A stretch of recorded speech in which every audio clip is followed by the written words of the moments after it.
आज सरस्वती मंदिर ट्रस्टच्या संस्थापिका विमलाबाई कर्वे यांचा आपण जो शताब्दी उत्सव जन्मशताब्दी वर्ष साजरं करायचा प्रयत्न केला, त्याचा सांगता समारंभ आता आपण साजरा करतो आहे. त्यास उपस्थित असलेले सर्व सरस्वतीय नमस्कार.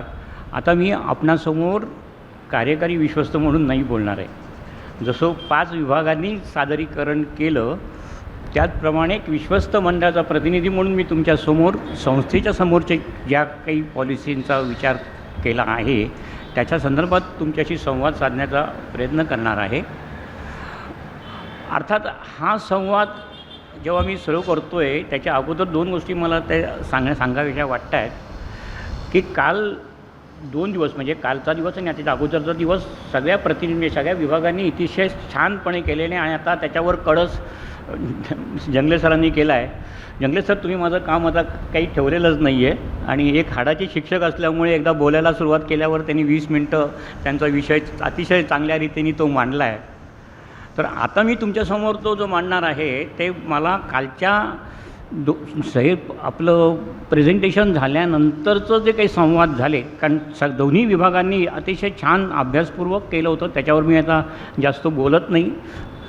पण त्याच्यानंतरचं जे चर्चा झाली त्याच्यात पेजावर मॅडमनी 2 शब्द वापरले होते आणि त्याच्यात त्यांनी कौतुक केलं होतं पूर्व प्राथमिक विभागाचं प्रेझेंटेशनचं, प्राथमिक विभागाचं, की तुम्ही जे काही प्रेझेंटेशन केलं आहे ते मनोगत वाटलं आहे. ते टेक्निकल त्यांची वाटली नाही, त्याच्यात मनोगत वाटलं आहे. तो शब्द मला भावला आणि आत्ता जे काही मी सांगणार आहे ते असंच माझं मनोगत असणार आहे. दुसरी गोष्ट त्यांनी सांगितली की तुम्ही चॅलेंज स्वीकारलात. मी दिलेला चॅलेंज की हे आपल्याला प्रेझेंटेशन करायचं आहे ते चॅलेंज तुम्ही स्वीकारलात. आता जेव्हा चॅलेंज शब्द आला तेव्हा माझ्यातला गिर्यारोग जागा झाला. गेली 50 वर्ष आम्ही गिर्यारोहण करतो आहे. म्हणजे 70 सालापासून गिर्यारोहणाची आवड, डोंगराचं वेड लागलं आणि अजूनही चालू आहे. मागची 2 वर्षच आम्ही करू शकलेलो नाही. गिर्यारोहण आमची हॉबी आहे. आमचं काय माझी बायकोचं काम आहे, आमची हॉबी आहे, ती छंद आहे. पण it's also our passion, it's a way of life. आमचं एक ती जीवनशैली बनलेली आहे की ह्या जेव्हा गिर्यारोहणाचा मी विचार करतो तेव्हा मला लक्षात येतं की गिर्यारोहणाने आम्हाला पुष्कळ काही दिलेलं आहे.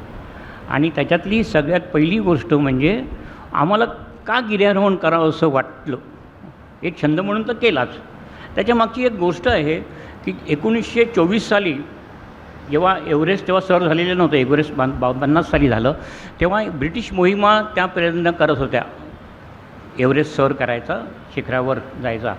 त्याच्यातला मॅलेरी म्हणून एक त्या काळातला अतिशय प्रसिद्ध गिर्यारोहक होता. त्यांची पहिली मोहीम अयशस्वी ठरली आणि परत आले ते. दुसऱ्या मोहिमेच्या तयारी करण्यासाठी त्यांनी तिथं अजूनही पद्धत आहे की फंड गोळा करायचा आणि तो फंड भाषणातून गोळा करायचा. तिथं पद्धत असते की लेक्चर्स देऊन, भाषण देऊन ते भाषणातून फंड गोळा करायचं. असं भाषण करत असताना त्यांनी ते सगळं सांगितलं, एव्हरेस्टचं वर्णन केलं आणि किती कठीण आहे आणि आम्ही ते करणार आहोत.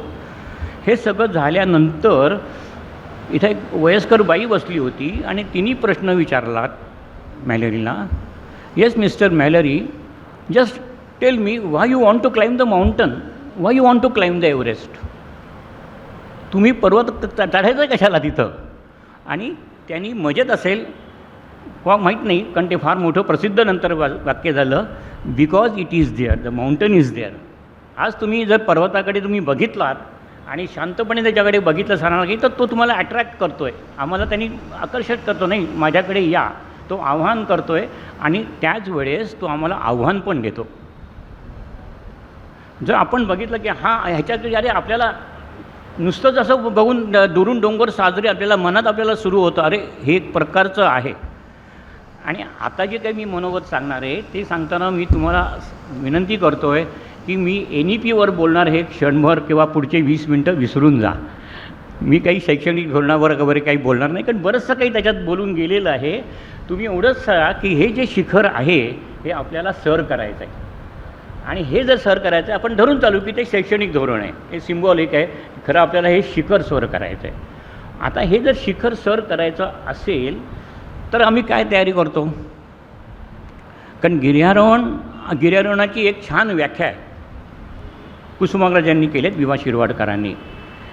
एका बाजूला दुर्दम्य मानवी इच्छाशक्ती आणि दुसऱ्या बाजूस प्रबळ निसर्गशक्ती यामधील अनादी काळापासून चालणाऱ्या आणि अनादीपर्यंत चालत असणाऱ्या संघर्षाचं प्रतीक म्हणजे गिर्यारोहण. ह्याच्यात विजयाचा उन्माद नसतो का पराभवाचं दुःख नसतं. आता ह्या दृष्टिकोनातून जर आपण शैक्षणिक धोरण म्हटलं तर आपल्याला जर ते शैक्षणिक धोरण जर काही त्याचं समजून घ्यायचं असेल तर आज कुठलंही शिखर सर करायचं असेल तर आम्ही त्याची पूर्वपाठिका त्याची थोडीशी कोणी गिर्यारोहक माहिती घेतो, कोणी आंधळं साहस कोणी करत नाहीत. हे फार चुकीची समजूत आहे की नाही गिर्यारोहक आंधळं साहस करतात, त्याचा अभ्यास करतात. आता जेव्हा संस्था म्हणून आपण जेव्हा एकत्र म्हणतो आहे की आपल्याला एखादं पुढचं आव्हान घ्यायचं आहे तर ते आव्हान जर असेल तर त्या आव्हानाच्या मागची पार्श्वभूमी समजून घेण्याची गरज आहे. आणि त्याच्यासाठी आपल्याला बघायला पाहिजे, आपल्याला थोडंसं आपल्या संस्थेचं सिंहावलोकन केलं पाहिजे आणि मागे बघायला पाहिजे की 1952 साली कर्वेबाईंनी ही संस्था स्थापन केली. त्यांच्याबरोबर तात्यासाहेब गाजरे आणि डॉक्टर कर्वे होते. त्या काळातली परिस्थिती अशी होती की नौपाडा भाग विशेषतः ब्राह्मण सोसायटीच्या थोड्याशा भागात घरं होती, बाकी सगळी शेती होती.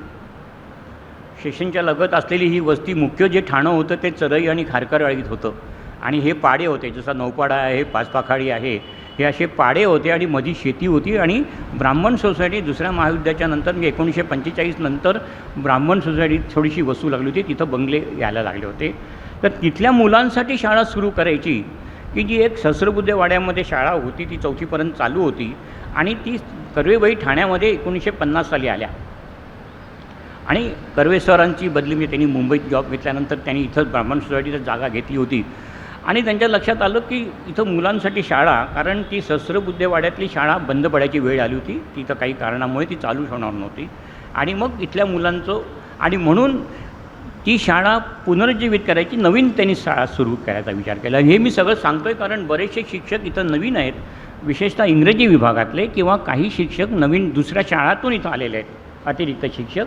त्यांना हा संस्थेचा इतिहास माहिती पाहिजे.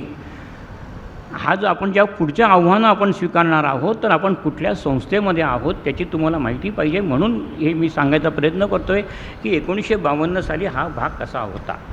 तेव्हा अक्षरशः जेव्हा 4थीची आणि शाळा नामदेववाडीमध्ये शाळा सुरू झाली, ही नामदेववाडीची शाळा सुरू केल्यानंतर आपण नामदेववाडी नाही, उमा निळखंड व्यायामशाळेच्यामध्ये, तर तिथं पहिला प्राथमिक विभाग सुरू झाला, मग पूर्व प्राथमिक विभाग सुरू झाला. ह्यावेळेस आपण कर्वेबाईंच्या बरोबरच करताना मी फक्त आठवण ठेवतो आहे की हे सगळं 50 वर्षाचा म्हणजे आपण जर टप्पा बघितला तर हा एक जो मोठा टप्पा आहे, त्या टप्प्याच्या सुरुवातीतल्या काळामध्ये घाटमांडे सर, चितळे सर, मुकुंदराव दामले, चितळेबाई म्हणजे मंगलाताई चितळे, दिलीप प्रधान हे विश्वस्त जे सुरुवातीचे विश्वस्त होते. घाटमांडे सर, चितळे सरांना तर तुम्ही पुष्कळ जणांनी बघितलेलं असणार, हे दिवंगत, त्यांची स्मृती ठेवून आपण हा पण दिवस करतो आहे. म्हणजे नुसतीच कर्वेबाईंची स्मृती नाही तर ह्या सगळ्यांची आपण आठवण ठेवतो आहे. ह्यामधले चितळे सर, दामले सर आणि चितळेबाई हे तिघही मला शिक्षक होते शाळेत असताना. आणि मी शाळेत कसा होतो हे पेजार मॅडमना माहिती आहे कारण आमच्या त्या वर्गातल्या मुली त्यांच्या फार क्लोज फ्रेंड आहेत, त्यामुळे मी काही जास्त त्याच्याबद्दल बोलत नाही. पण हे शिक्षक मला ह्या संस्थेने मला एक संधी दिली परत विद्यार्थी होण्याचे, कारण माझ्या शिक्षकांचा मला परत तो अनुभव माझ्यासमोर मिळाला. 1997 साली मी संस्थेमध्ये इथं सहभागी झालो, जबाबदारी स्वीकारली. तेव्हा मला शिक्षण क्षेत्राचा काहीही अनुभव नव्हता. मी माझा व्यवसाय सांभाळत होतो आणि जिज्ञासा नावाची संस्था आमची चालू होती. त्यामुळे वयाच्या 38व्या वर्षी बाईंनी मला का निमंत्रित केलं, का केलं हे मला कारण कळलं नाही. पण त्याच्या अगोदर बाईंशी आमच्या गप्पा बऱ्याच होत होत्या. त्याचं मागचं कारण पण एक मजेशीर आहे. मला वाटतं सांगितलं असेल कधीतरी, आमची मुलगी सतलज 2री-3रीत असताना 3री-4थीत म्हणजे सकाळची शाळा होती आणि आम्ही रविवारी निमित्तीला घेऊन कुठेतरी बाहेर डोंगरावर जायचो. आली की ती दमायची, सोमवारी तिची शाळा बुडायची. हे दर सोमवारी शाळा बुडत असल्यानंतर आम्हाला चिठ्ठी आली नेहमीप्रमाणे की शाळा तुम्ही बुडताय.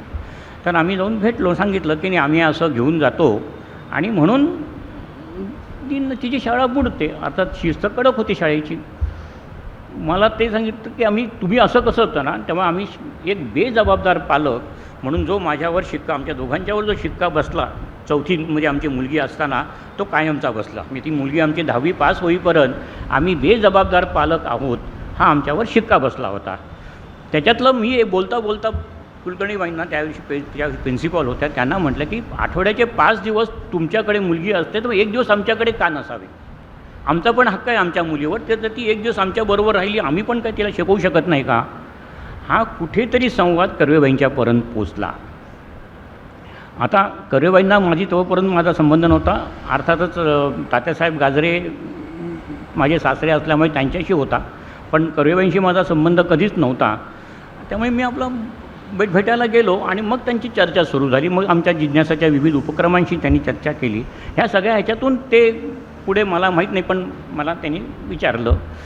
त्याच्यामध्ये चितळे सर आणि दामले सर पण संबंधित होतेच. तर हे करताना जर 97 साली मी ही जबाबदारी स्वीकारली, तेव्हा मला खरंच शिक्षण क्षेत्राचं आणि याचं काही माहीत नव्हतं काय असं, कारण SCC आणि झाल्यानंतर शाळेशी संबंध पण कुठल्या नव्हता. तर हे सगळ्या बॅकग्राऊंडवर मी ह्याच्यात सामील झालो. तेव्हा ह्या कॉम्प्लेक्सची नुसतंच पायाभरणी आणि ग्राउंड फ्लोअरचं काम झालं होतं. तर हे सगळं करत असताना जेव्हा मी बाईंना त्या काळात म्हणजे 1998 साली एक असाच रोड मॅप दिला 5 वर्षाचा, आणि त्याच्यामध्ये ह्या ज्ञान विज्ञान क्रीडा केंद्राची एक संकल्पना, माझ्या मनातली संकल्पना बाईंसमोर मांडली. ही संकल्पना जेव्हा मी मांडली तेव्हा बाई थोडा नाराज झाला. बाई माझ्यावर बऱ्याच वेळा नाराज होत असत, कारण बाईंचं आणि माझं फार कमी मुद्द्यांवर एकमत होतं, आमचे वादच जास्त होत असत. तेव्हा मी सांगितलं त्यांना की आपण 100 रुपये फी घ्यायची आणि शिक्षकांना पण मानधन द्यायचं. हे बाईंना पटलं नव्हतं. अरे, खेळण्यासाठी फी कशी घ्यायची मुलांकडून? आपण त्यांना मैदानावर बोलवतोय, खेळवतोय आणि त्यांच्याकडून, आणि त्या काळात हनुमान व्यायामशाळा किंवा पलीकडची आनंद भारती वगैरे 5 रुपये वगैरे घ्यायचे. आपण महिन्याला 100 रुपये म्हणजे झालं काय? आणि शिक्षकांना मानधन कशाला द्यायला पाहिजे? ते तर काय मैदानावर येतात, मुलांना खेळतात, मुलांबरोबर काही गरज नाही वगैरे. तेव्हा मी बाईंना म्हटलं की नाही, आपल्याला जर ही ॲक्टिव्हिटी चालवायची असेल तर आपल्याला फी घ्यायला पाहिजे आणि मानधन द्यायला पाहिजे. बाईंचा स्वभाव मोठा होता आणि अर्थातच चितळे सर आणि दामले सर त्यांना परत समजावून सांगणारे होते, आणि त्यांनी माझं मान्य केलं आणि हे क्रीडा विज्ञान संकुल सुरू झालं. आपण माहिती आता हे झाल्यानंतर क्रीडा केंद्राची किती वाढ झाली. आज आपल्याकडे नॅशनल प्लेयर आणि इंटरनॅशनल प्लेयर्स आज जवळजवळ 101 आहेत, विशेषतः जिम्नॅस्टिकमधले आहे. तर तो 5 वर्षाचा काळ होता. 2002च्या वेळेस आपला सुवर्ण महोत्सव झाला. सुवर्ण महोत्सव झाल्यानंतर साधारणपणे 2003 किंवा 4च्या सुमारास आपल्या संस्थेने ही एक पुस्तिका प्रसिद्ध केली होती तेव्हाच मागे लागून, आणि त्यात प्रथमच आपण डॉक्युमेंटेशन केलं की आपल्याला एक्झॅक्टली काय पाहिजे. आणि त्याच्यामध्ये आपण हे एक आता आपल्याला ॲक्च्युली सरस्वती सूत्र म्हणजे मला मॅडम DNA म्हणायचं आहे की आपला DNA काय आहे. आज जर आपण बघितलं की आपल्या ह्याच्यामध्ये परंपरेने वंशजा जे काही गुण येत आहेत ते जर मुख्य म्हटलं तर ते नेटकेपणा, प्रामाणिकपणा आणि सर्वोत्तमाचा ध्यास.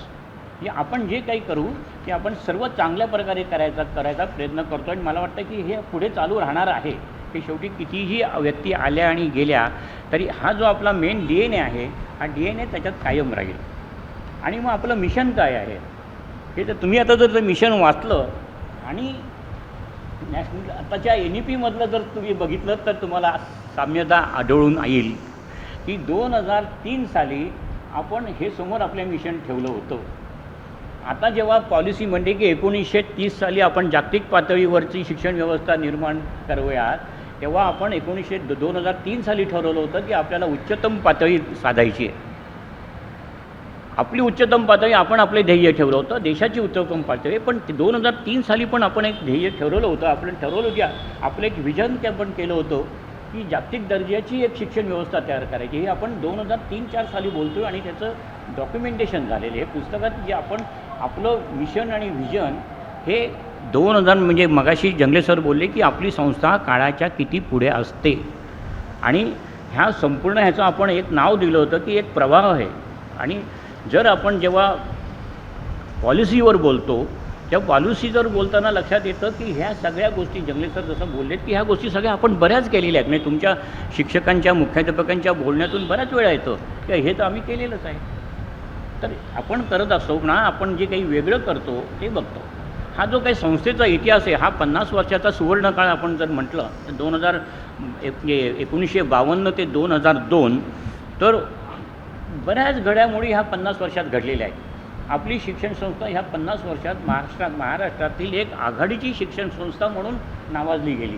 त्याच्यामागे अर्थातच टिळक सरांचे प्रयत्न होते की त्यांनी हे कर्वेबाईंनी लावलेलं रोप त्यांनी वाढवलं, ते आणि त्याची फळं ह्या 50 वर्षात दिसली होती.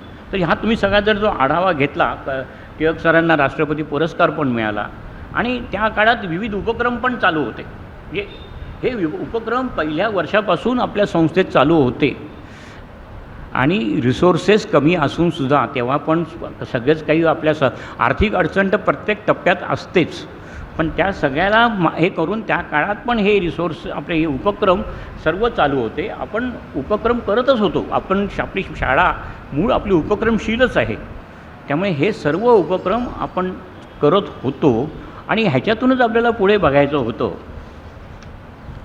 हे सगळं करत असताना त्याच वेळेस 2002-03ला आपण 2020चा रोडमॅप तयार केला होता. हा 2020चा रोडमॅप आहे आणि आता जर तुम्ही बघितलं तर त्याच्यातल्या कितीतरी गोष्टी आपण करून दाखवलेल्या आहेत. आत्ताच्या भाषेत म्हटलं तर अगदी आम्ही करून दाखवल्या आहेत. म्हणजे ह्याच्यामध्ये संस्थेची नवीन प्रशस्त वास्तू आपण झालेली आहे. आता समोर बघतोय आपण 5वीपासून इंग्रजी सेमी माध्यम ते आपलं चालू आहे. जे आधुनिक तंत्रज्ञान आता थँक्स टू कोरोना पण आपण त्याचा वापर करायला लागलेलो आहोत आणि त्याचा चांगल्या प्रकारे करायला लागलेलो आहोत. संगणक कक्ष आपल्याकडे आलेला आहे. आता ह्याच्यामध्ये पुढच्या इंग्लिश शाळेमध्ये तर आहेतच, पण मराठी शाळेमध्ये पण आपण ऑडिओ व्हिज्युअलची टेक्निकल सोय म्हणजे पायाभूत सुविधा करून ठेवलेली आहे. त्याचा वापर तो कधीही करता येईल. आता ह्या ज्या सगळ्या गोष्टी आपण केलेल्या आहेत, हे रोडमॅप आपण 2020 तेव्हाचे राष्ट्रपती कलाम साहेब यांच्यामध्ये ते 2020 हा नेहमी यायचं की 2020 साली भारत देश कसा असेल. तर हे 2020 तेव्हा डोक्यात बसलेलं असताना आपण हा रोडमॅप तयार केलेला होता आणि आपण तो करून दाखवला होता. आज तर तुम्ही जर बघितलं तर त्याच्यातलं बहुतांशी गोष्टी आपण साध्य केलेल्या आहेत. त्यामुळे आपण आता पुढे पण जे काही ठरवणार आहोत ते आपण करून दाखवणार आहोत. We can do it. हा आत्मविश्वास बाळगूनच आपण ह्या पॉलिसीकडे बघणार आहोत की आपल्याला काय मिळवायचं आहे. हे पॉलिसी आपल्याला एखाद्या शिखराप्रमाणे आपल्याला आव्हान पण करते, अट्रॅक्ट करते की त्याच्यातल्या चांगल्या गोष्टी तुम्ही सगळ्यांनी अभ्यास करून बघितलेल्या आहेत की किती संधी आता ह्या पॉलिसीने आपल्याला दिलेल्या आहेत. ह्या संधीचा तुम्ही उपयोग करणार आहात आणि त्याच्याचबरोबर ज्या काही अडचणी आहेत, त्याच्यातली जी काही आव्हानं आहेत, ती आव्हानं आपण स्वीकारणार आहोत. आता ही जी काही आपली वाटचाल, आता थोडीशी आपण पुढची वाटचाल आपण जेव्हा विचार करतो आहे की पुढचा 5 वर्षाचा आराखडा कसा, आपल्याला पेजावर मॅडमनी तुम्हाला काल बोलताना सांगितलं की 1-1 वर्षाचा तुम्ही विचार करा. संस्था म्हणून आम्हाला 5 वर्षाचा विचार करावा लागतो, कारण 1 वर्ष तर पटकन निघून जातं. पण जेव्हा 5 वर्षाचा विचार करतो आणि ह्या पुढच्या 5 वर्षामध्ये आपण जे करू ते आणखीन पुढचे 25 वर्ष त्याचा तो मार्ग ठरेल. कारण आता आपल्याला सगळं प्रयत्न करून ते एक दिशा ठरवायची आहे, पण ह्या 5 वर्षांमध्ये आपल्याला बरंच काही करायचं आहे. जर तुम्ही एज्युकेशन पॉलिसी जर तुम्ही बघितली, त्याच्यातल्या पहिल्याच पानावर पंतप्रधान मोदींनी जे काही म्हटलेलं आहे ते जरी वाचलं तरी पॉलिसी काय म्हणते हे आपल्याला कळून चुकेल. हे पुढच्या पॉलिसी वाचायची गरज नाही. जे अपेक्षित काय आहे आपल्याकडून हे पंतप्रधानांनी अगदी सोप्या शब्दात सांगितलेलं आहे आणि ते आपल्याला पाळायचं आहे. म्हणजे पुढचं खरं ह्या पॉलिसीची पुढची 165 जी पानं आहेत ती सगळं ह्याचं पण जे काही सांगायचं आहे त्या पॉलिसीला हे त्या शब्दामध्ये तुमच्याकडे आलेली आहे. कुठल्याही देशाची शिक्षण पद्धती ही त्या देशाची मूल्य सांभाळणारी असावी व ती काळाप्रमाणे बदलणारी असावी. आपण 1997लाच म्हटलं होतं की सरस्वती म्हणजे एक बदलता आमचा वाहता प्रवाह आहे.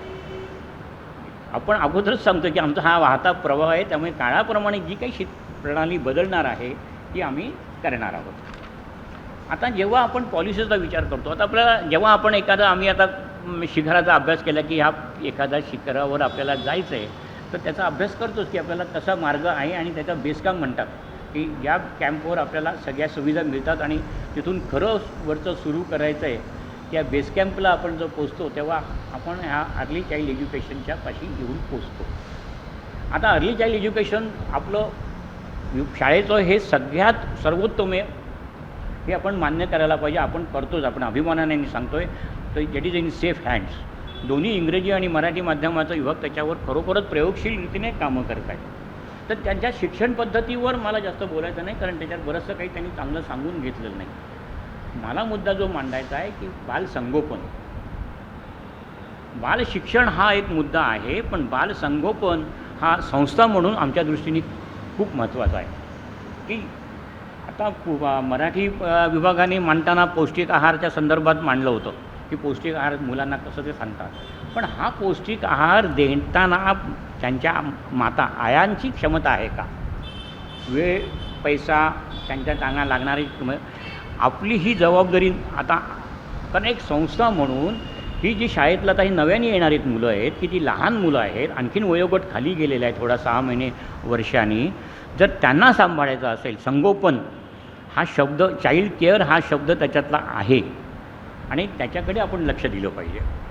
शिक्षण करायचंच आहे आपल्याला. बालशिक्षणाच्या ज्या काही तुम्ही पद्धती मोड सांगितलेल्या आहेत ते आपण काही मान्य केलेलेच आहेत, पण बालसंगोपनामध्ये माता, मदर, आई ह्याचा सोडून ते बालसंगोपन होत नाही. तेव्हा त्या मातेचा पण आपल्याला विचार करायला पाहिजे. मग त्याच्यासाठी आपल्याला काय करता येईल, तर मुख्यतः म्हणजे आरोग्य, हेल्थ. ते आरोग्य दोन्ही आहेत, मानसिक आणि शारीरिक प्रकारचं दोघांचंही आहे.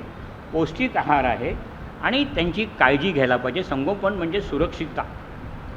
आज बऱ्याच पालक, विशेषतः मराठी शाळेचे पालक हे या आया आहेत, ह्या काम करणाऱ्या आहेत किंवा कुठलं काम जे करतात तेव्हा त्यांचं शाळेच्या वेळांकडे लक्ष असतं. एखाद्या कुठल्या तरी घरकामाला त्या गेल्या असतील किंवा कुठलं कामाला गेलं असेल तरी आपल्या मुलाचं वेळ काय आहे, शाळा सुट्टे कधी, भरायचं कधी, न्यायचं कधी, हे टेन्शन त्यांच्या डोक्यावर असतं. तर ते जर करायचं असेल तर आपल्याला दूर करण्यासाठी आपल्याला काही केअर सेंटर असं दिवसाचं करता येईल का, आमच्या प्लॅनिंगमध्ये आहे ते. आम्ही विचार करतो आहे त्याच्यावर की नवीन बिल्डिंग आता इथं जेव्हा तयार होईल त्याच्यातला काही भाग आपल्याला तसा डे केअरसाठी देता येईल का.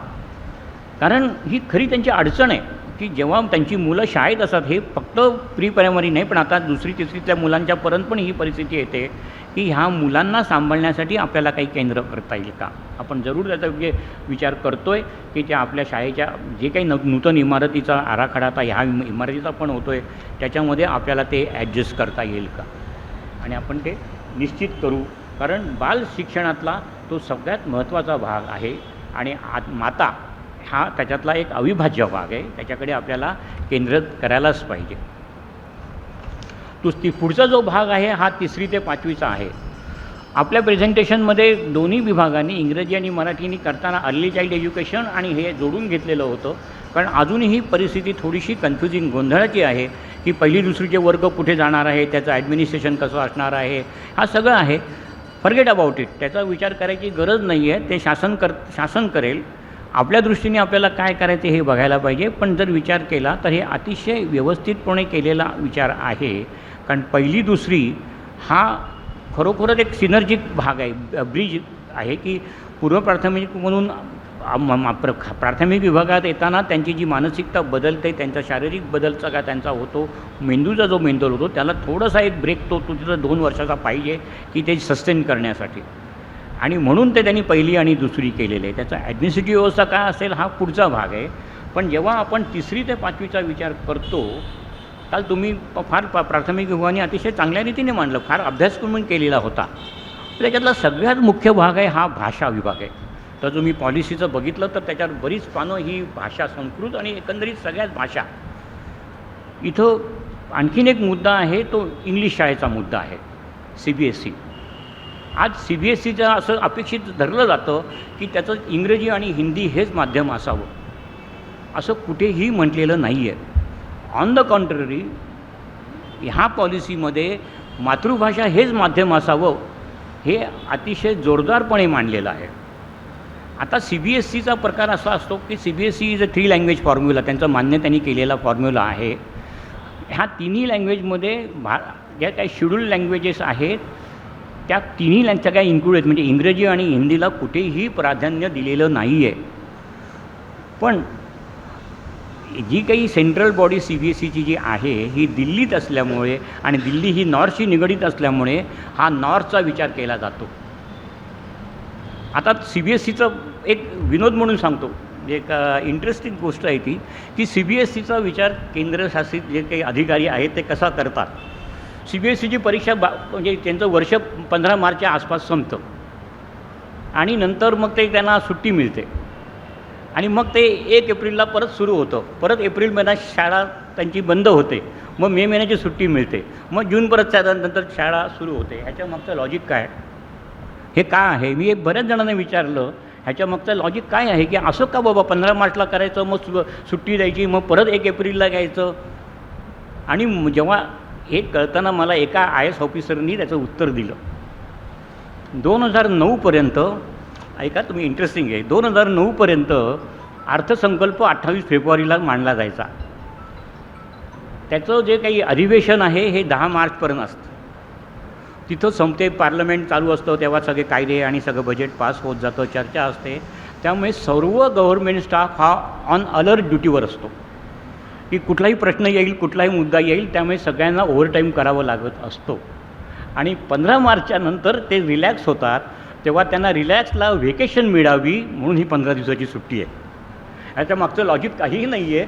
केवळ 15 मार्च ते 30 मार्चपर्यंत IAS ऑफिसर जे मोठे ऑफिसर आहेत, आणि त्या काळात CBSE ही फक्त सेंट्रल स्टाफसाठी होती प्रामुख्याने. जेव्हा CBSE स्थापन केली तेव्हा केंद्रीय सेंट्रल त्याचा स्टाफ, तर त्यांना 15 दिवस आराम मिळावा म्हणून ही CBSE स्कूल 15 दिवस बंद असते आणि मग परत एप्रिलला सुरू होते. आता एप्रिलला सुरू झाली की मे महिना, जून तिथं फारच उन्हाळा असतो नॉर्थला, म्हणजे त्याला परत ती सुट्टी द्यायला पाहिजे म्हणून परत एप्रिल महिन्यामध्ये सुट्टी दिली. शाळा चालली की मे महिना परत बंद होते.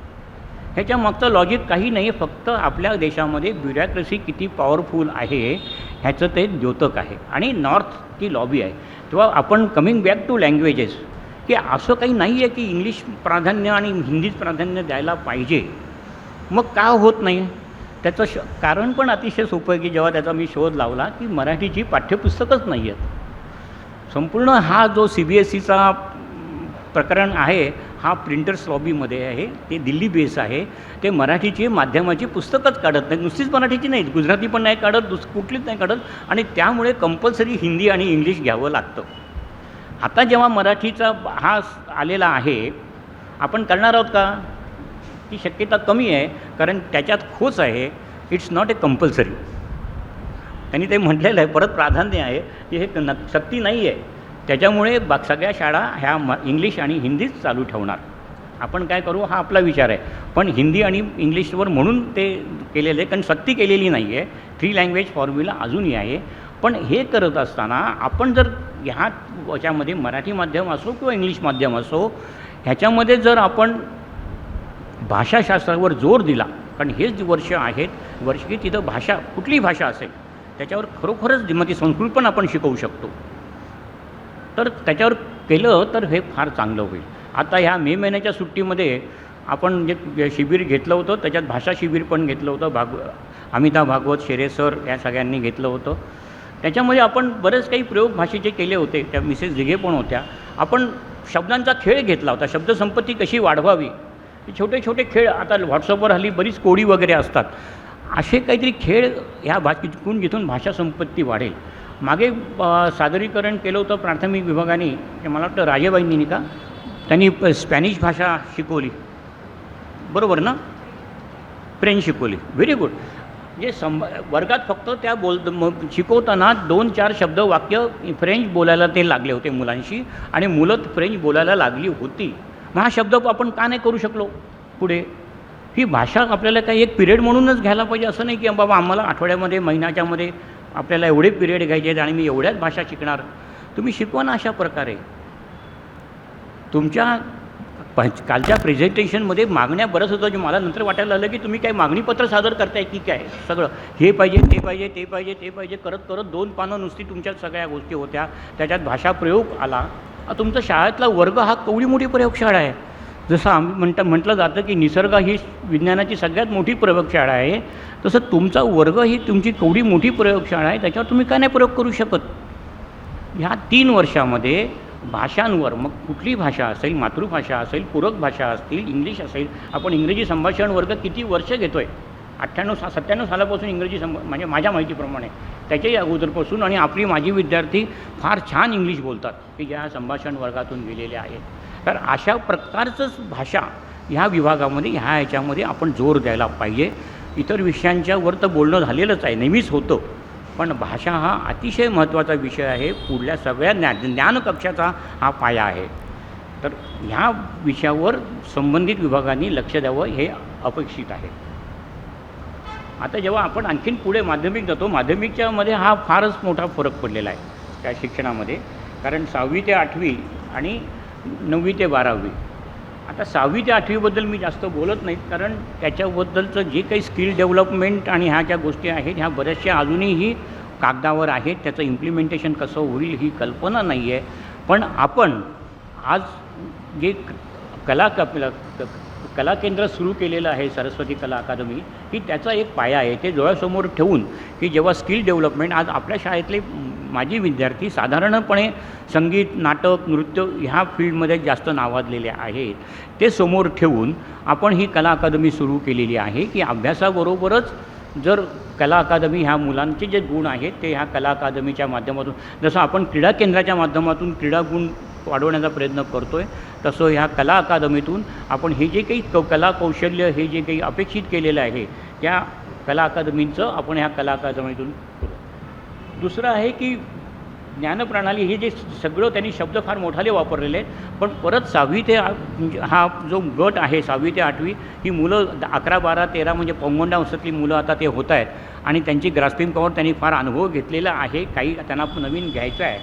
त्या ह्याच्यामध्ये आपण आपली परंपरा, आपल्यातल्या चांगल्या गोष्टी यांचा अभ्यास करून आपण सुसंस्कृत, त्याच्यामध्ये तो शब्द वापरतो आपण की सुसंस्कृत म्हणजे फक्त संस्कृत जाणणारे नाही, तर आज आपण आपल्या समाजामध्ये आपल्या जुन्या परंपरा लक्षात घेऊन आपल्या ज्या काही चांगल्या गोष्टी आहेत त्यांची कशी वाढ करता येईल आणि बाह्य जगातील चांगल्या गोष्टी, तर इथं प्रयत्न करायला पाहिजेत. या 6वी, 7वी, 8वीच्यामध्ये त्यांचं बौद्धिक संवर्धन करणं. आपण त्याच्यासाठी काही वर्षापूर्वी म्हणजे 2012-13च्या ह्याच्यामध्ये आपण फाउंडेशन कोर्स आपण सुरू केले होते आणि 3-4 वर्ष आपण त्यांची परीक्षा घेत होतो. त्या परीक्षेमध्ये ज्या मुलांना 98-99% मार्क मिळत होते त्यांना 35 आणि 40 असे मार्क मिळायला लागले होते, म्हणजे ते काही गाठत नव्हते. तर अशा निवडक मुलांचं आपण हे 3 वर्ष वर्ग चालवले. दुर्दैवाने आपली इमारत आपली कोसळ, म्हणजे आपल्याला पाडावी लागली. मग त्यामुळे जागेचा प्रॉब्लेम झाला आणि त्या जागेच्या प्रॉब्लेमच्यामुळे आपल्याला ते वर्ग बंद करावे लागले आणि तोपर्यंत कोरोना सुरू झाला. पण ती जी की एक ॲक्टिव्हिटी होती की 5वी, 6वी, 7वीतल्या हुशार मुलांसाठी आपण त्यांची एंट्रन्स टेस्ट घेत होतो. हे 3 वर्ष हा अतिशय झाला. म्हणजे त्यातून जी गेलेली मुलं आता मॅट्रिक झाली मागच्या वर्षी, तर त्यांना खरंच त्याचा फायदा झाला. आपल्या शाळेतील ज्येष्ठ शिक्षक हे 5वी, 6वी, 7वीच्या मुलांना आठवड्यातून काही तास शिकवत होते. तर तो उपक्रम आपल्याला परत सुरू करायला पाहिजे. म्हणजे त्याच्यासाठी आपण काहीतरी लक्ष त्याच्यावर केलं पाहिजे. 9वी ते 12वीतलं सगळ्यात मुख्य म्हणजे आपल्याला ज्युनियर कॉलेज सुरू करायचं आहे. म्हणजे मागच्या रोडमॅपमधली जी एक मुख्य गोष्ट जी आपली राहिली आहे ती ज्युनियर कॉलेजची. मागच्या वर्षी आपण ॲप्लिकेशन अर्ज तर केलेलाच आहे त्याच्यासाठी, पण जागेची अजून आपल्याकडे अडचण असल्यामुळे आपण जास्त पाठपुरावा करत नाही आहोत. पण ते आपल्या पुढच्या अजेंडामध्ये आहे. आपल्याला ते ज्युनियर कॉलेज लवकरात लवकर ते सुरू करावं लागणार आहे. पण त्याच्यातला जो पुढचा जो भाग आहे की विषयातील लवचिकता आणि त्याच्या संदर्भातलं मार्गदर्शन, तर असे ऑप्शन्स आपण किती देऊ शकू मुलांना? आपण ऑप्शन्स काय विचार घेऊ शकू, हा विषय घ्यायचा का तो विषय घ्यायचा? कारण आज जागेच्या अभावी नॉर्मली विशेषतः मराठी शाळांमध्ये तसे ऑप्शन जास्त नसतात. तर हे ऑप्शन्स आपण देण्याचा प्रयत्न करणार आहोत. 10वी आणि 12वी बोर्डाची परीक्षा बदलणार आहे. त्याचं सगळ्यांना आम्ही त्याच्यावर बोलत नाही की त्याचं महत्त्व आता कमी केलेलं आहे. 2023 आणि 2024 मॅक्झिमम 12वीची परीक्षा ही सर्व बोर्डांची मिळून एकच परीक्षा होणार आहे. त्याच्यामुळे हा CBSEतून झाला आहे का, हा SSC बोर्डातला का, ICSEला आहे का हा या वर्ल्ड याच्यातला काही संबंध राहणार नाही आहे. त्याप्रमाणे करिक्युलम तो लागणार आहे. पाणी त्याप्रमाणे करिक्युलम बदलेल, त्याप्रमाणे शिक्षकांचं ट्रेनिंग बदलणार आहे. ह्या सगळ्या गोष्टी अनुषंगाने होणारच आहेत. हा जो शासकीय भाग आहे तो आपण टाळू, कारण त्याच्यामध्ये बरंचसंही अजून दिल्लीच्या लेवलवर म्हणजे केंद्रीय पातळीवर त्याचा बराच अभ्यास अजून चालू आहे. पण मेन जी गोष्ट आहे, मगाशी जंगले सरांनी त्याचा उल्लेख केला, अध्ययन, अध्यापन आणि मूल्यमापन हा मुख्य गोष्टी आहे. ह्याच्यातला मूल्यमापन हा एक वेगळा भाग आहे. मी शिक्षक नाही आहे, तो माझा जास्त त्याच्यावर बोलायचा अधिकार नाही आहे.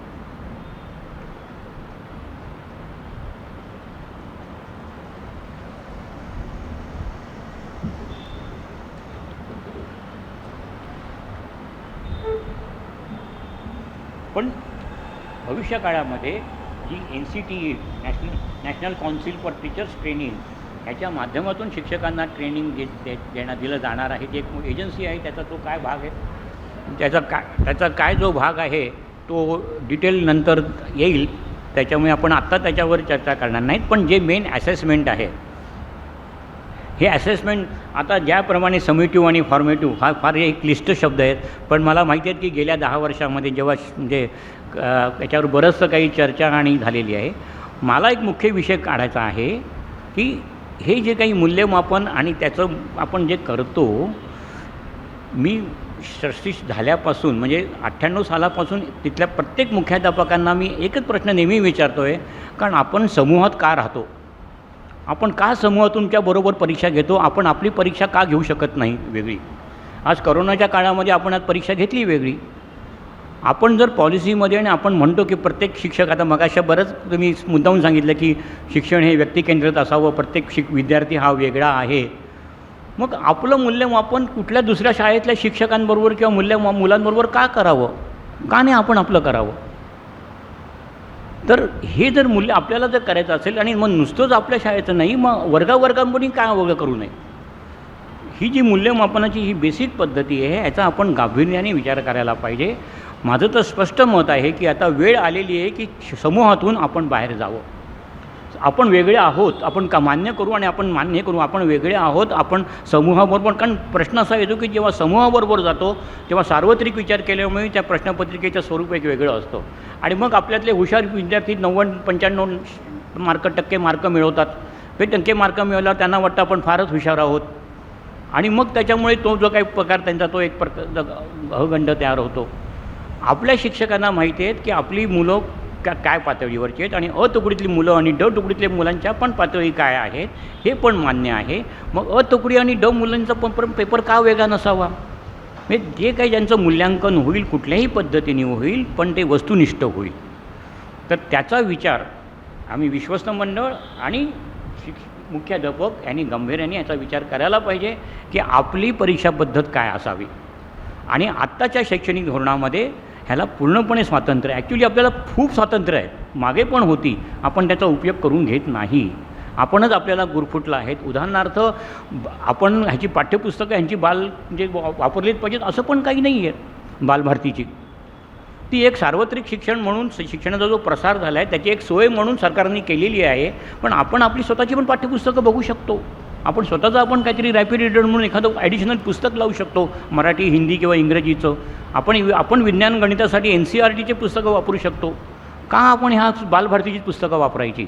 कुठल्याही प्रकारचं कायदेशीर बंधन नाही आहे आपल्यावर की आपण हीच पुस्तकं वापरायला पाहिजेत. हे बंधन आपण आपल्यावर टाकून घेतलेलं आहे, कारण आपल्याला दोष नको असतो. काही झाला तर बाबा सरकारवर दोष द्यायला आपण मोकळे आहोत शिक्षण खात्याला.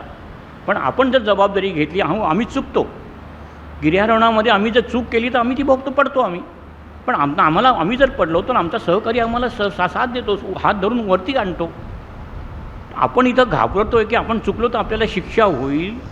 ही मानसिकतेतून आता शिक्षकांनी आणि शाळेने बाहेर यायला पाहिजे की आपल्याला आपली पाठ्यपुस्तकं, आपली परीक्षा का नाही घेता येणार. आपण आपलं मूल्यांकन करू. भले 10वीची परीक्षा झाली तर तो जो काही NCERTने करिक्युलम दिला आहे त्याच करिक्युलमलाच आपण जाणार आहोत. पण पाठ्यपुस्तकं आपली असतील किंवा कमीत कमी परीक्षा तरी आपली असतील. तर ह्याचा विचार आता आपल्याला हा गांभीर्याने करावा लागणार आहे. इथं मी माझा पहिला टप्पा संपवतो की ही पॉलिसी आणि हे काय आहे ह्याच्यावर. आणि आता जेव्हा आपण पुढे जातो आहे तेव्हा आपण म्हणतो आहे की for us sky is the limit. म्हणजे कुसुमाग्रज यांची कविता आहे कोलंबसाचं गर्वगीत. त्याच्यातली ओळ ही अनंत आमची ध्येयशक्ती अनंत आमची आशा किनारा तुला पामराला. तो खलाशी समुद्राला उद्देशून म्हणतो आहे की अरे माझी ध्येयशक्ती एवढी मोठी आहे, तुला तर किनारा आहे, तू किनाऱ्याच्या पलीकडे जाऊ शकत नाही, पण माझी ध्येयशक्ती अनंत आहे. तर हे पुढे आपल्याला चालवायचं आहे की वी कॅन डू इट.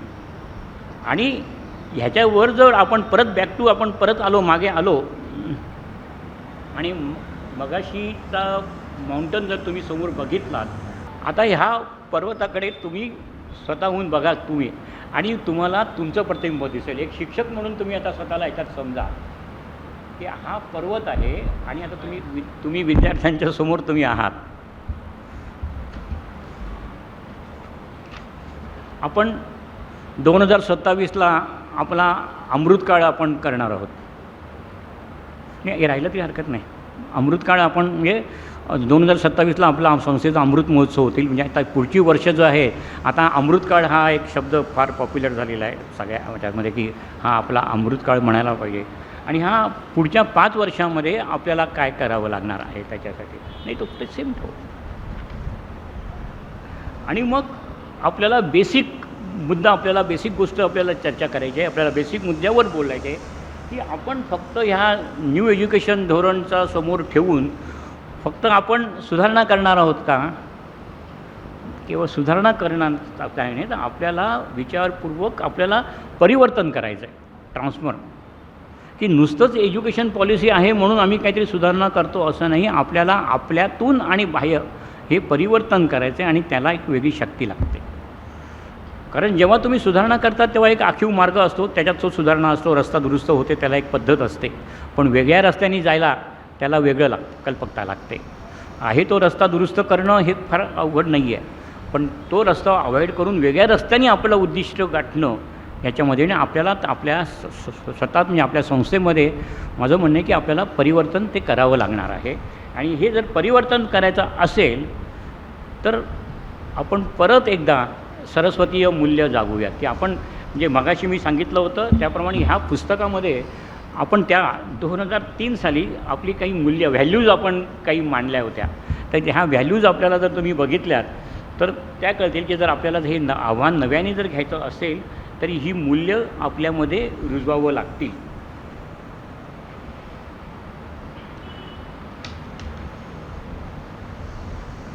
आणि ही मूल्य की जी कर्वेबाईंच्यापासून मगाशी मी तो DNA शब्द वापरला, ही जी आपल्याला मूल्य आहेत ही मूल्य घेऊन आपल्याला पुढे जायचं आहे. आता हे पुढे जायचं असेल तर काही त्याच्यातल्या भौतिक गोष्टी तर आहेतच. म्हणजे उच्च माध्यमिक शिक्षण आपल्याला सुरू करायचंच आहे, ते तर लागणारच आहे. कालानुरूप आपण म्हणतो की त्यामुळे आपल्याला अभ्यासक्रम करावाच लागणार आहे. व्यवसायभिमुख शिक्षण हा एक मुख्य मुद्दा आहे आणि मला खरंच आनंद वाटतो की शेरे सर यांनी तो व्यवस्थित प्रकारे मांडला होता की खरोखरच आज आपल्याला 9वी-10वीच्या मुलांसाठी व्यवसायभिमुख शिक्षण का विचार करावा लागणार आहे. आता हे जेव्हा आपण जे विचार करतो त्या काय कुठले आपण करू शकतो व्यवसाय, तर मगाशी अगोदर सांगितल्याप्रमाणे गार्डनिंग, आपलं गच्चीवर गार्डनिंग तर आपण टेरेस गार्डनिंग करू शकू. आपल्या 6व्या मजल्यावर आपण पेजर मॅडम आहेत, आपण तिथं काही बागीचा वगैरे करू शकतो. ह्या सगळ्या गोष्टी करणं शक्य आहे. पण त्याच्याबरोबर फूड प्रोसेसिंग, तर पाककला हा विषय का घेऊ शकत नाही आपण? आणि नुसतंच नाही पण त्यांना आपण काहीतरी म्हणजे इंटर्नशिप हा जो तुम्ही विचारलात तर इंडस्ट्रीतच पाहिजे असं काही नाही. आपल्याला हा व्यवसाय जो आहे, लाईफ स्किल आहेत, हे आपल्याला आपल्या पातळीवर घेता येतील. त्याला खर्च जास्त येत नाही आहे, आपल्याला थोडीशी मेहनत करावी लागणार आहे. आणि अशा प्रकारची भिन्न फॅशन डिझायनिंग हे व्यवसाय आपल्याला करता येतील. हे शिक्षण करतानाच आपल्याला मगाशी मी जे तुम्हाला सांगितलं होतं त्याच्यातला सगळ्यात मुख्य भाग परत आला आहे की हटके शिक्षक. आता हटके शिक्षक हा जो शब्द आहे हा माझा नाही आहे, हा जंगले सरांचा आहे. कारण तो आवडता शब्द आहे की हटके शिक्षक. हे हटके शिक्षक निर्माण करणं, कारण मगाशी मी तुम्हाला सांगितलं होतं की हे शिक्षक आपल्याला असे पाहिजेत. ते हटके शब्दामध्ये सगळं आलेलं आहे की त्याच्यातमध्ये काय येतं की ह्या त्या 3 गोष्टी ज्या सांगितलेल्या आहेत ह्याच्यामध्ये सांगितलेल्या आहेत, पॉलिसीमध्ये सांगितलेल्या आहेत. त्याच्यासाठी त्यांनी त्याच्यावर अभ्यासक्रम त्यांच्यावर चालवला आहे. पण कसं होऊ शकतं, स्फूर्तिदायक कसं होऊ शकतं, मी तुम्हाला कालचं उदाहरण सांगितलं. पेजर मॅडमनी 2 शब्द वापरले, मनोगत आणि चॅलेंज त्याच्यापासून मी स्फूर्ती घेऊन आम्ही आजचं प्रेझेंटेशन केलं. म्हणजे तुम्ही जेव्हा तुमच्या शाळेमध्ये तुम्ही जे काही बोलताय त्याच्या समोरच्या विद्यार्थ्यांच्यावर कसा परिणाम होतो हे काही वेळा तुम्हाला कळतसुद्धा नाही, पण तो परिणाम झालेला असतो. त्याच्यामुळे तुम्ही फॅसिलिटर, पाथ फाइंडर, इन्स्पायर ह्या बऱ्याच गोष्टी असतात. मला इथं एक गोष्ट आठवते मला, अनुश्री वर्तक, ती आपल्या शाळेतली, तिचा भाषा हा अतिशय लाडका विषय होता. फार ती हुशार मुलगी होती आणि तिला भाषा. कधीतरी एकदा वर्गामध्ये सायन्सच्या पिरियडला आंबेडकरबाईंनी बेअरफूट डॉक्टर ही कादंबरी त्यांना वाचून दाखवली. इंग्लिश कादंबरी होती तेव्हा ही बेअरफूट डॉक्टर ही संकल्पना तिच्या डोक्यात तेव्हा बसली. हे तिने मला भेटल्यानंतर एकदा सांगितलेलं होतं की तिला ती बसली आणि लाईक ए वॉरियर, योद्धा, आणि म्हणून ती डॉक्टर झाली. नौदलामध्ये डॉक्टर म्हणून ती झाली. आपल्या एका कार्यक्रमाला ती आली होती.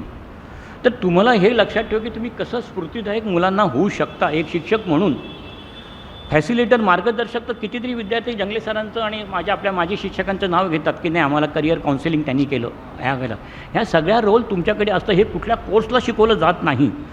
हे कोर्सला नाही, हे तुमच्यामध्ये आहे. जेव्हा तुम्हाला मी जेव्हा मगाशी म्हणालो होतो की तुम्ही जर त्या शिखराकडे बघितलं तर तुम्हाला ते दिसू शकेल की तुम्ही मुलांना प्रोत्साहित करू शकाल, तुम्ही मुलांना उत्तेजन करू शकाल, तुम्ही त्यांना मार्गदर्शन करू शकाल. ह्या सगळ्या भूमिका जर तुम्ही त्या माउंटन, एका पर्वताच्या शिखराकडे बघितलं तर त्यात तुम्हाला तुमचाच चेहरा दिसेल. आणि ह्या गोष्टी ह्या तुमच्याकडून अपेक्षा आहेत शिक्षक म्हणून. ह्याच्यामध्ये काही म्हणजे वेगळेपणा काही नाही आहे. जेव्हा तुम्ही शाळेमध्ये येतात तेव्हा एक शिक्षक असतात, पण विद्यार्थ्यांसाठी फार मोठे तुम्ही असतात. हे तुम्ही लक्षात ठेवा. तुमचा रोल हा एक शिक्षक म्हणून हा अतिशय मोठा आहे. ह्याच्यातून आपण पुढे जाणार आहोत. म्हणजे आता मी जास्त वेळ घेत नाही आहोत, पण आपल्याला पुढे जे 5 वर्ष करायचं आहे त्याच्यामध्ये आपण काय करणार आहोत. तर मुख्य म्हणजे जे प्रचलित आपण हे सुरू केलेले आहेत उपक्रम, त्यातला क्रीडा केंद्र आहे, आपली म्हणजे भाषा प्रज्ञा केंद्र आहे, आपण शिकवणी मुक्त शाळा ही 3 वर्षापूर्वी आपण केली होती, पण ह्या करोनामुळे आपली ॲक्टिव्हिटी समोर आली. पण ती शिकवणी मुक्ती शाळा हा आपल्यासमोर एक प्रोग्राम आहे. आपण ललित कला अकादमी फॉर्म केलेली. ह्या सगळे जे उपक्रम आहेत, बालोद्यान किंवा आता सुरू केलेलं नॅशनल डिफेन्स अकॅडमी मार्गदर्शन स्पर्धात्मक, हे जे काही उपक्रम आपण सुरू केलेले आहेत हे पुढची सगळे धरूनच आपण ॲडव्हान्समध्ये हे सगळे सुरू केले आहेत. ह्या सगळ्याला आता तुमचं सहकार्य हवं आहे. हे जे काही मुलं हे आता आपण पाठ्यपुस्तकात पिरियडमधून जे घेऊ शकत नाही, हे आपण हे पूरक अभ्यासक्रम म्हणून जे आपण घेतलेले आहेत, त्याला तुमचं मार्गदर्शन, सहकार्य, जसा तुम्हाला जितका वेळ देता येईल त्या वेळ तुम्हाला त्याच्यातून तो तुम्हाला घेता येईल. आणि ह्याच्यापासून आपल्याला बऱ्याच काही गोष्टी येतात. मगाशी मी तो विषय घेतलेला आहे, पण आता त्याच्यामध्ये रोबोटिक किंवा आर्टिफिशियल इंटेलिजन्स हा फार मोठा एक आत्ताचा व्यवसाय आणि भाग आहे, मुलांसाठी आकर्षित करणारा आहे. रोबोटिकची तर आठवड्याची ह्याची 10 दिवसाची फी आज 10,000 ते 15,000 रुपये आहे. तर काही प्रमाणात आपल्याला काही माजी विद्यार्थ्यांच्या सहकार्याने हे रोबोटिकची प्रयोगशाळा आपल्याला सुरू करता येईल. दुसरं म्हणजे आठवडा बाजार, प्राथमिक विभाग आनंद बाजार साजरा करतो. का नाही आपण दर रविवारी असा आठवडा बाजार घेऊ शकत. आपल्या शाळेमध्ये जेव्हा मला आपले नगरसेवक इथं बोलले, विचारलं त्यांनी मला वाघुलेस की तुमच्या शाळेमध्ये मी हे करू का, ते उपनिरीखंडाला जसं करतात तसा, तेव्हाच माझ्या डोक्यात कल्पना केली, अरे मग आपण कसं का नाही करायचं. आपण जर ती टेरेस गार्डनिंग केलं आणि आपल्या शाळेतल्या मुलांनी जर बाग फुलवली तर आपल्याच खाली स्ट्रीटमध्ये आपण तो आठवड्याचा बाजार भरू. मुलं जर आपले छान छान उद्योग काहीतरी करू शकतात, त्यांचे पालक म्हणजे केकपासून गोष्टी कुकीजपासून बनवतात, तर का नाही आपण रविवारी जसं आठवड्याचा बाजार भरूया. त्याच्यापासून विक्री कौशल्य जो भाग आहे हा पण आपल्या मुलांना कळेल. तर हे जे सगळे आहेत हे आपण करू शकतो. ह्याला काही फार मोठा पैसा लागत नाही, कल्पकता लागते, आउट ऑफ बॉक्स थिंकिंग लागतं आणि आपण करू शकतो हा आत्मविश्वास लागतो. ह्याच्यातला आणखीन एक शेवटचा जो भाग आहे की स्पेशल चिल्ड्रन, दिव्यांग मुलं आपण म्हणतो, त्यांच्यासाठी आपण अजून काहीही करत नाही आहोत. जेव्हा काही वर्षापूर्वी हिअरिंग डिसेबल्ड बहिऱ्या मुलांसाठी मी करायचा जेव्हा प्रयत्न केला तेव्हा आपल्या शाळेमध्ये 4 मुलं आढळली होती. त्या 4 मुलांना आपण वेगळं मार्गदर्शन करायचा प्रयत्न केला, पण त्यांचे पालकच थोडेसे वेगळं, कारण आत्ताच्या पॉलिसीप्रमाणे असं म्हणजे हा चांगला हेतू आहे की त्यांना ह्या मुलांना वेगळं न समजता मेन स्ट्रीममध्ये शिकवायचं.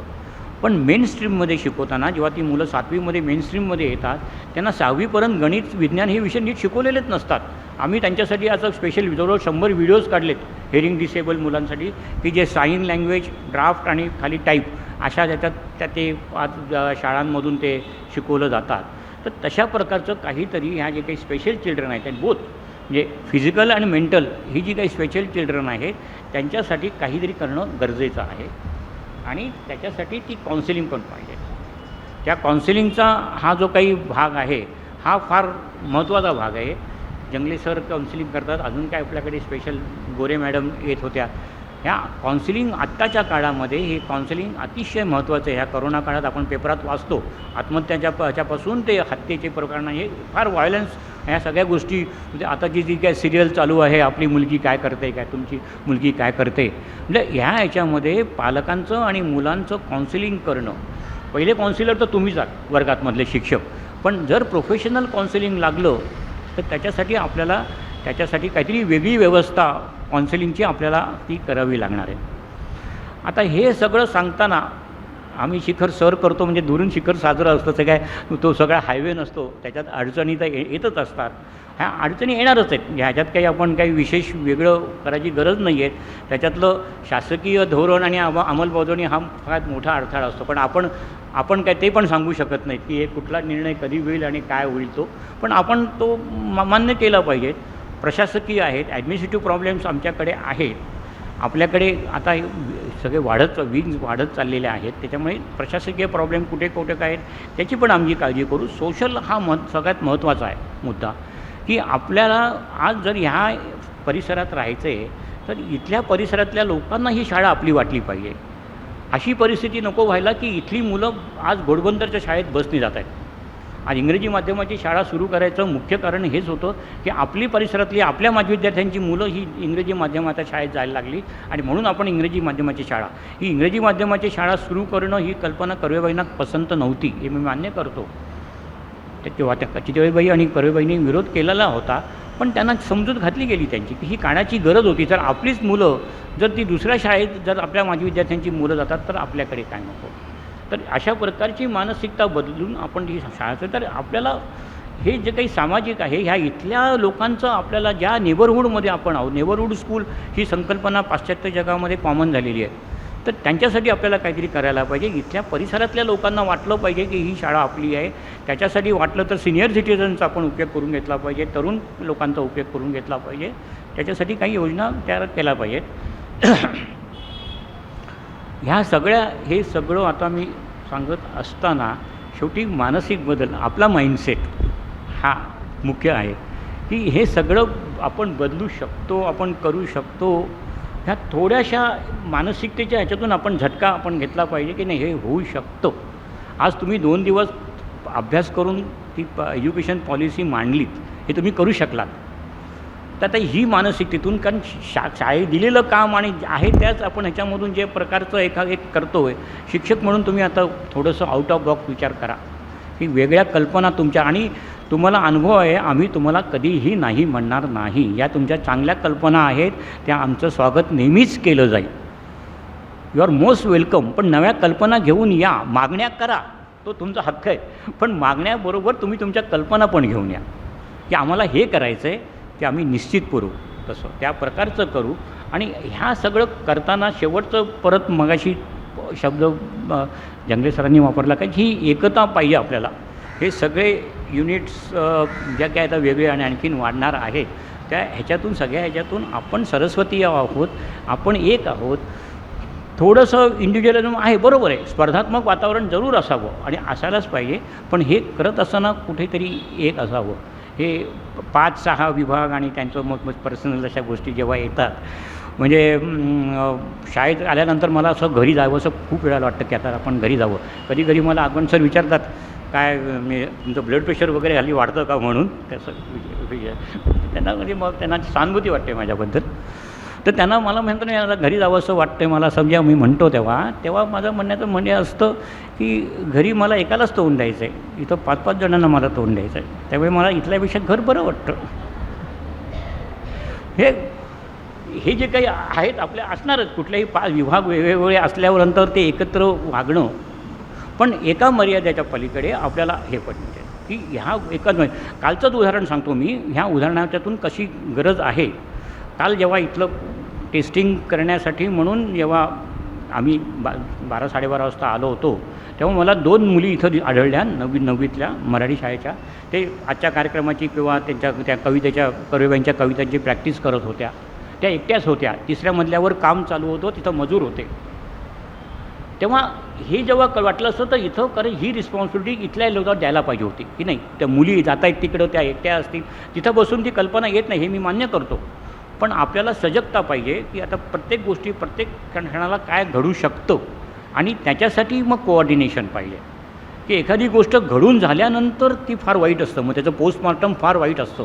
तर त्याच्या अगोदरच आपण वाईट केलं पाहिजे की त्यामुळे जितकं कोऑर्डिनेशन ह्या वेगवेगळ्या विभागांमध्ये होईल तेवढंच संस्थेसाठी ते चांगलं असतं. आणि मला खात्री आहे, कारण आपण समारंभ असला की एक येतो. आता काल यांनी सांगितलं की वा छान एक्झिबिशन ऑर्गनाईज केलं एक इंग्रजी विभाग आणि प्राथमिक विभाग आणि प्री प्रायमरी एकत्र येऊन हे अशा समारंभांना येतं.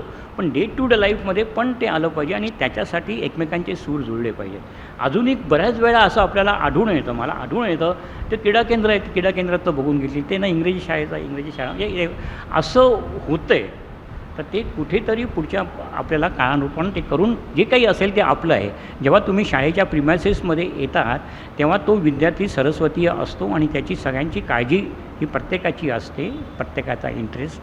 मला वाटतं की हे सगळ्यात मुख्य आहे. आणि the last word is yes we can do it. Okay, thanks.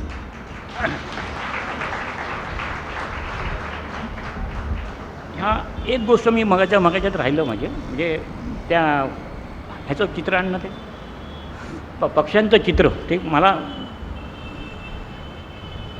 Richard बाक म्हणून लेखक आहे, त्याचं एक अतिशय चांगलं पुस्तक आहे हे जोनाथन लिव्हिंगस्टोन. सीगल तुम्हाला पक्षी माहीत असेल, समुद्र पक्षी जो जास्त उंचावरून उडत नाही, फार म्हणजे असं समुद्राच्या ह्याच्यामधून तो असतो. ते करताना हे पुस्तक जे रिचर्ड बाकने लिहिलेलं आहे की एका सीगलची त्याच्यात आत्मचरित्र आहे. तो कसा त्या सीगलच्या भूमिकेतून हळूहळू गरुडाच्या भूमिकेत जातो आणि कॉन्टिनेंट समुद्र पार करून जातो. अतिशय सुंदर पुस्तक आहे. त्याच्यातलं जे त्यांनी म्हणजे काय म्हणतात अर्पण पत्रिका आहे ती इतकी छान आहे. To the real Jonathan Seagull who have within us all. आपल्यातला जो जोनाथन आहे, जो सीगल आहे की ज्याला काहीतरी समुद्र पार करायचा आहे, तो त्याच्यातला भाग आहे. तो शिक्षकांच्यामधला हे शिक्षकांच्या उद्देशूने. आणि ह्या पुस्तकाच्या नंतर शेवटी जे काही लिहिलं गेलं एका चांगल्या माणसाने लिहिलेलं गेलं आहे. Record hard has given me 2 things.